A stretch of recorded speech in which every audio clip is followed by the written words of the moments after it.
2019年12月，中国政府报道了 coronavirus 新冠病毒的新闻。开始的时候，我以为疫情只局限在中国，没想到这个传染病会影响全球各地。报道后几个星期，病例数一天比一天增加了。那时候，疫情的问题已经不只是一个国家面临的问题，而是全世界都面临的问题了。1月15号，美国确诊首例患者。虽然我和我的同学们经常聊新冠病毒的话题，我们在普林斯顿继续正常上课和生活。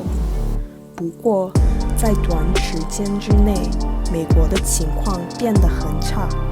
3月1号，纽约确诊首例患者。3月11号，普大通知所有学生得回家完成这个学期。3月16号，我回芝加哥了。在芝加哥，我才感受到新冠病毒巨大的影响。上课的方式发生了改变，春假和暑假的安排被取消了。从经济到日常生活，没有不受到传染病的影响的。传染病给社会带来了许多出人意料的影响，一个结果就是不平等的恶化。美国的失业率比传染病发生以前高多了，因为服务业的人们和从事体力劳动的人们不能在网上继续工作，他们就失去了工作，因此贫富不均越来越严重。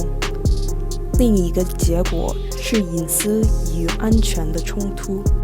每一个国家都采用不同的政策来监督疾病的传播。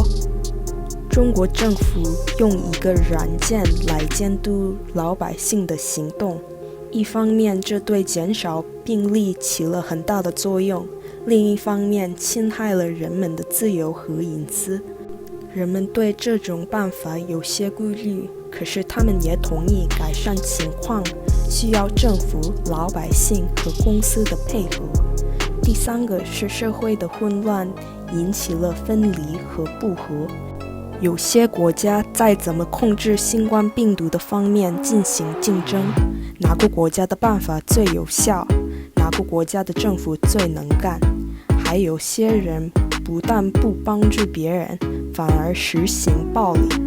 在几个西方国家，对亚洲人的种族歧视越来越严重。有些人主张传染病的传播都是亚洲人的错，他们以传染病为借口实现种族歧视的目的。目前，全世界都在跟传染病斗争。在新闻上，我每天都听到确诊人数和死亡人数大量增加的消息。全球各地的人充满顾虑、恐惧和绝望。我们必须得相互帮助和配合。我希望新冠病毒的问题能很快就得到解决。5月2号，李慧珠。